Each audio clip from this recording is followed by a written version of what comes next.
Logo కింద పెట్టుకో, single logo ఉంది, కొంచెం కిందికి పెట్టుకో. అబే మళ్ళీ ఇంకోసారి మాట్లాడాలా? ఆయన లోగో ఉంది, నేను మళ్ళీ తీసుకున్నా ఆయన తీసుకున్నా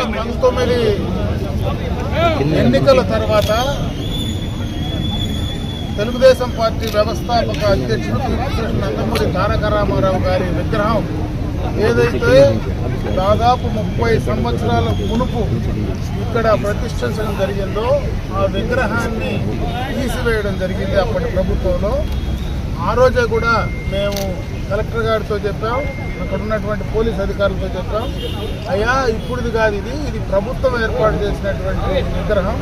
ఆనాడు ఏఎస్ మనోహర్ గారు మున్సిపల్ చైర్మన్గా, అదేవిధంగా జిల్లాలో ఉండేటువంటి అందరూ శాసనసభ్యులు, గోపాలకృష్ణారెడ్డి గారు మంత్రిగా, పార్లమెంట్ సభ్యులుగా అందరూ శాసనసభ్యుల శిలాఫలకం కూడా దానిపైన ఉంటే దాన్ని హై హ్యాండెడ్గా తీసి ఎత్తుకు వెళ్ళి మా పార్టీ ఆఫీసులో ఆ రోజు పోలీస్ యంత్రాంగం మొత్తం కూడా, రెవెన్యూ యంత్రాంగం, పోలీస్ యంత్రాంగం, అప్పటి అధికారులు, అప్పటి అధికార పార్టీ ప్రజా ప్రతినిధులు మరి ఆ విగ్రహాన్ని తీసివేస్తే మేము ఎంత ప్రయత్నం చేసినా ఆ రోజు మేము తిరిగి ఆ విగ్రహాన్ని ఇక్కడ పెట్టుకునేటువంటి పరిస్థితి లేకపోయింది. ఈరోజు మళ్ళీ తెలుగుదేశం ప్రభుత్వం అధికారంలోకి వచ్చిన తర్వాత అదే ఎన్టీ రామారావు గారి విగ్రహాన్ని ఇక్కడే గాంధీ యొక్క స్టాచ్యూ ఏదైతే ఉందో దాని పక్కన అప్పటి ఉన్నటువంటి శాసనసభ్యురాలుగా ఎవరైతే కీర్తిశేషులు మరి డీకే ఆదికేశవులు గారి సతీమణి గారు ఆ రోజు ఈ ప్రాంతాన్ని డెవలప్ చేసి ఇక్కడ విగ్రహం ప్రతిష్ఠించాలని చెప్పి ఆ రోజు ఆమె కోరిక మేరకే ఈరోజు ఈ కార్యక్రమాన్ని మొట్టమొదటగా విగ్రహం ఇక్కడికి తీసుకొచ్చి పెట్టడం జరిగింది.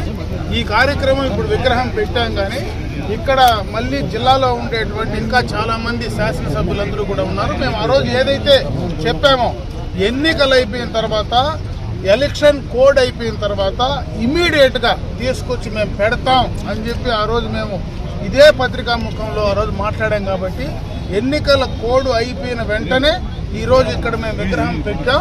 అదేవిధంగా రేపు మళ్ళా చంద్రబాబు నాయుడు గారు 12వ తేదీ ప్రమాణ స్వీకారం చేసిన అనంతరం ఈ జిల్లాలో ఉండేటువంటి శాసనసభ్యులందరం కూడా ఈ యొక్క కార్యక్రమాన్ని బ్రహ్మాండంగా కూడా ఈ జిల్లాలో ఉండేటువంటి తెలుగుదేశం పార్టీ శ్రేణులు, అదేవిధంగా ఎన్టీఆర్ అభిమానులు, ప్రజలందరితో కూడా బ్రహ్మాండమైనటువంటి కార్యక్రమాన్ని, ఈ యొక్క విగ్రహాన్ని అన్వీల్ చేయడం జరుగుతుందని చెప్పి ఈ సందర్భంగా అందరికీ కూడా తెలియజేస్తున్నాం.